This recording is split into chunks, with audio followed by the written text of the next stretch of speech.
but I don't need to introduce Wolfgang again. Thank you very much, Wolfgang.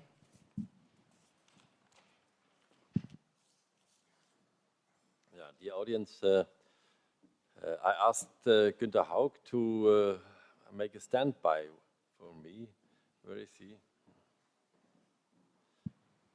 So Günter Haug is going to be able to translate if necessary. I'm not used to speak English, and so you get a bit tired on a day like this. And if I cannot remember some words or don't find some words, he's as kind to help me. So I hope it's not necessary too often, but I ask you to correct me or to help me. If I don't know it, I'll invent one. Okay, thank you.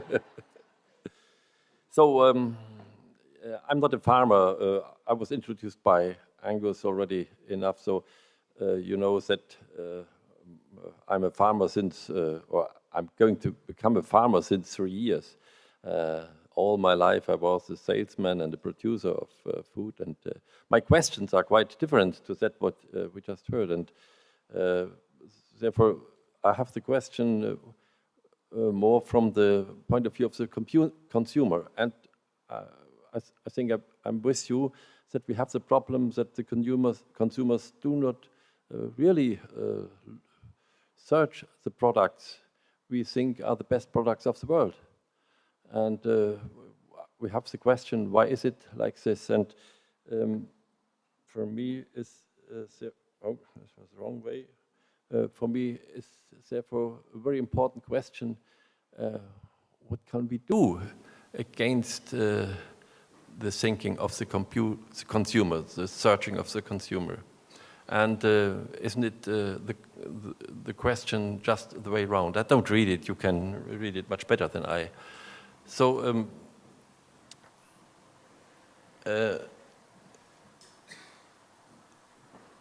I give you here a look over what I want to discuss with you.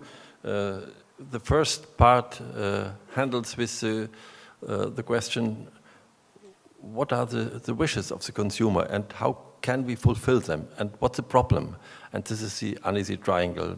And in the second part, I want to show you or want to give a picture what could help us if we bring it to the customers to change their mind of what is nourishing, what is eating. And I think that's a prediction to really make BD products growing by the consumer.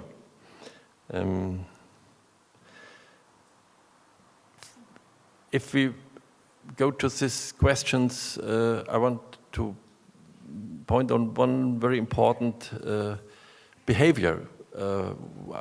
We very often think to our work, we have to get it done. We have to get it done. And this is the main thinking I think we have. And it leads us to the wrong way. It's this functional thinking. And if we want to really come forward with good products, we have to change it to that what really includes the word producer. The word producer comes from procedere. So bring something forward to the customer. And therefore, I'm always working with our staff that we not only think we have to do the work, we have to contribute something on this way which is shown here. And it's a long way. It's a long way from the agriculture to the consumer. And we have to change our thinking, thinking to the contribution question on all stages. We are quite far with this working, especially in your circles with agriculture. I think we have not looked enough to that what happens in the part of production and also in the part of trade. Even trade is not so not the problem because it's not so much changed with the product. But we have the other step, the kitchen of the consumer. And the kitchen of the consumer is also not very often not good informed to keep the quality of the product we have perhaps or hopefully produced in our agriculture. So look to the wishes of the consumer. They want to have quality, but they do not really know what quality is. Quality is, I always say, a holy word. A holy word. If you have quality, you don't know what it is. You know what is quality when you don't have it, because you come to the border of what is quality, and you feel that border, and so you can define what is not quality. But it's very difficult to say what is quality. Therefore, it's also difficult to communicate with the consumer what is quality. Quality is, I always try to tell it, my audience, is we have to give, and that was discussed or was pointed on already here, quality is when we do everything to have healthy soil and healthy plants and healthy animals, then they can give us that we can strengthen our health. This is a question of processing. So because of quality is not so measurable, we very often, and consumers very often, are very strong looking to security. And this pointing on security is growing, and it's a problem for us. Because by looking for 100% security, you have to kill the products. It's always in our language, secure to death, you say, I think in English. We say also todsicher. So we know if we want to have security, life has ended. The only thing that's secure is death. So we have to communicate this to help the customers to risk a bit more. At the moment, we have rising problems with the claiming. We have to research the products, or we have to prüfen, to control, to examine the products, that nothing is in it that shouldn't be in it. So by magnetism and also by X-ray. And we don't know really what happens when our products pass a station of X-ray. We have to do it for the big companies. They ask to make products where never can happen anything that the consumer can claim. So it's rising. We have already to do it with magnetism to be sure that no particle of metal is in the sausage or in the bread. And now we have to, probably in future, we don't do it till now, we have to do it with X-ray, because plastic could be in it, and we cannot detect it with magnetism. So we now started in our research company to look at this question and to find out what is happening when we use X-ray with the life quality of and the vitality of our products. But it's not only this. We have another problem if we make perhaps a baby nature. So we cook it and very long and with high pressure and high temperature. So at the end, you cannot say it's something that nourishes. You have to put vitamins and add vitamins to it before you can sell it and say it's something with the contents that natures.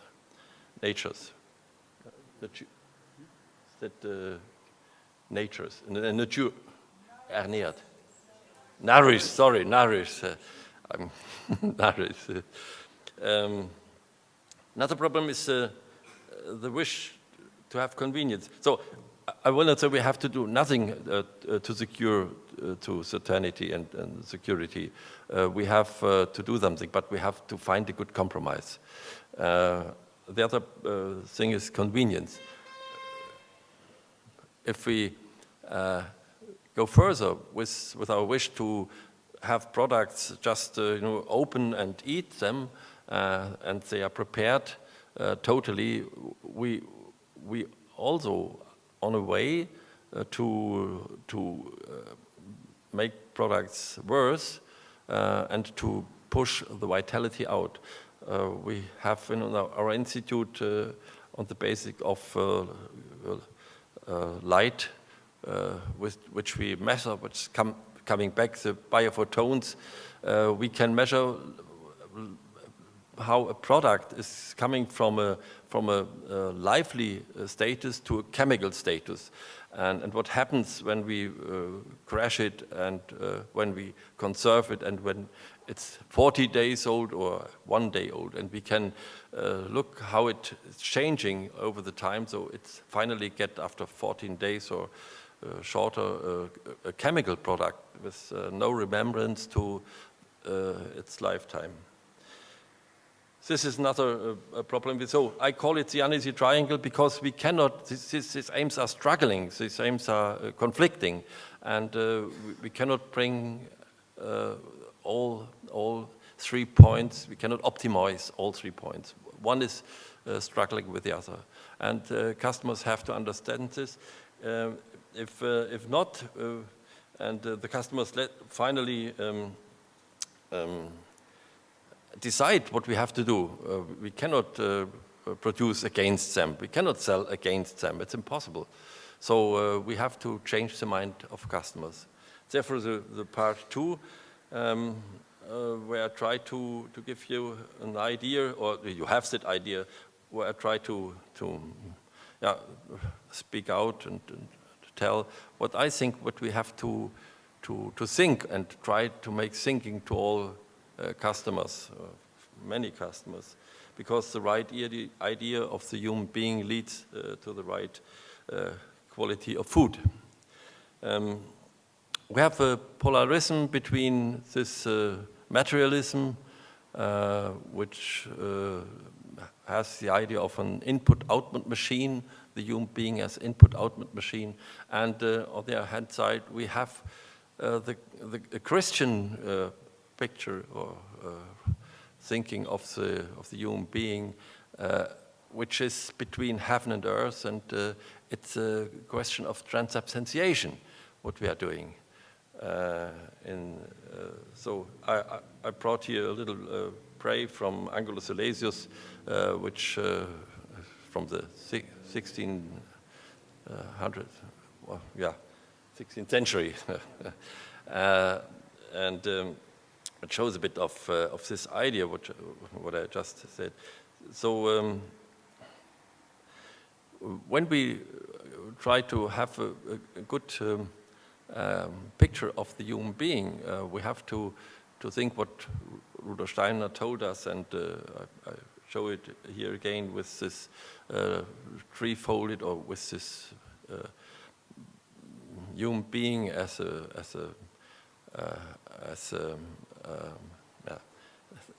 built after the same principles as the Trinity, as three-folded man, or and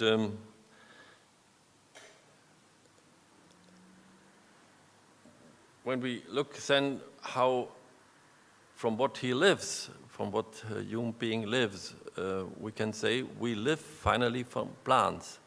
And plants are the only way to make dead substances to living substances by the photosynthesis. Photosynthesis, yes, photosynthesis. Very difficult word.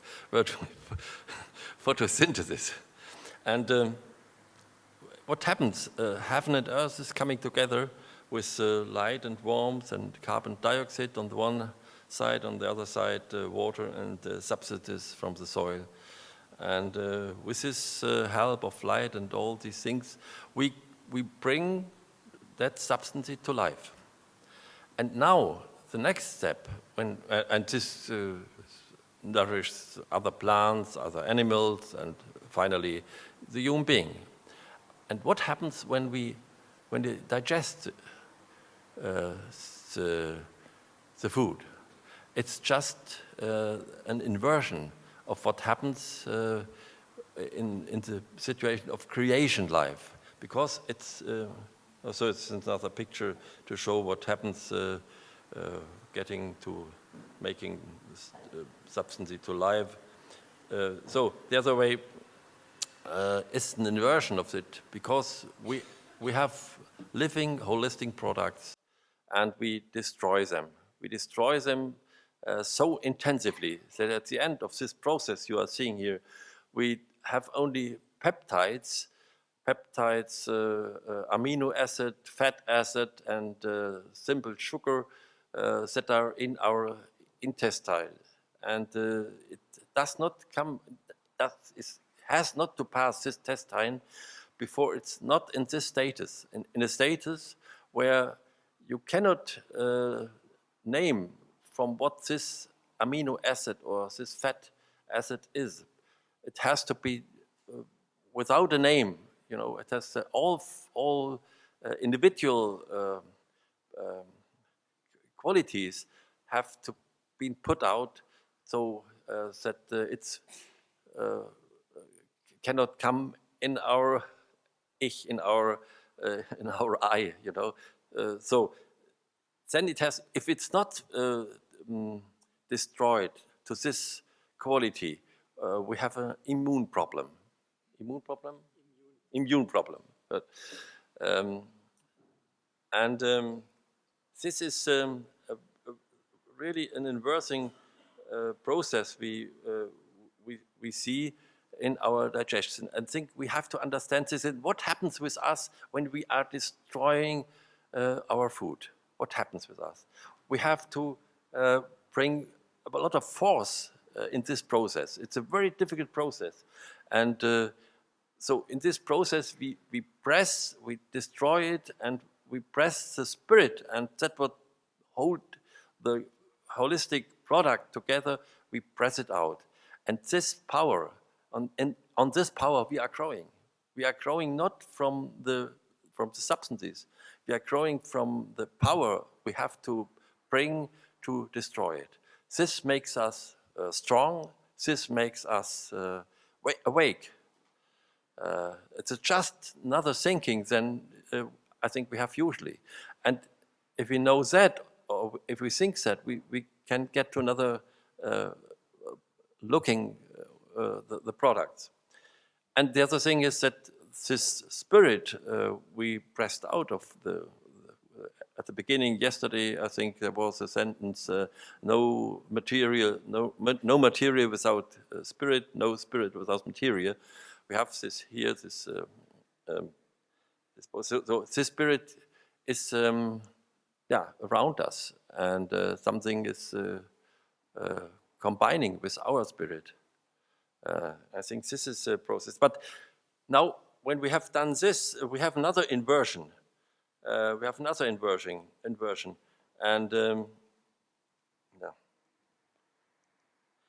And this is when we have strengthened us by food, and we have strengthened us, and we are awake, and we have more spirit from that what we have eaten. We have to work it out. We have to do something in the world.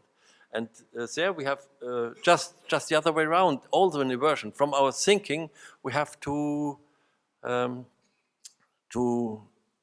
undertake the world. And the Bible stands undertake the earth. So be entrepreneur for the earth. Until to that time, we have to carry the earth. I think sustainability is a very good word, but finally it's not only that we have to sustain, we have to carry the world. This is a step further than to sustain. And I just try to mirror three steps: photosynthesis and digestion, and then, as a result, our thinking and changing and working in the world. It's the same trilogy from 5 minutes. Okay, the creation of man, Genesis. It's the same situation. We have the polarization and then combination, and we come from light and water and dark, and you know all that. I don't need to tell it to you. And then we have the middle of the world development in Golgotha, the middle of digestion, you can say also. So transubstantiation, not suggestion. And then it goes further to the time we can bring things up to where they came from. It's I think for me it's and I think we have to tell that people. It's always the trilogy of sacrificing, transubstantiation or metamorphosis, and salvation. And this, I think, this is what I call a widened understanding of nutrition. It's not only for nutrition; it's helpful in all processes we have in the world. But I think we have to tell people that nutrition is very different from that what we feel if we don't think what happens.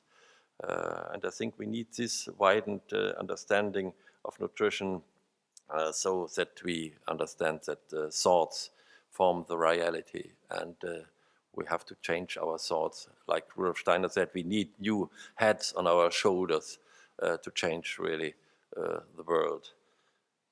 Thank you.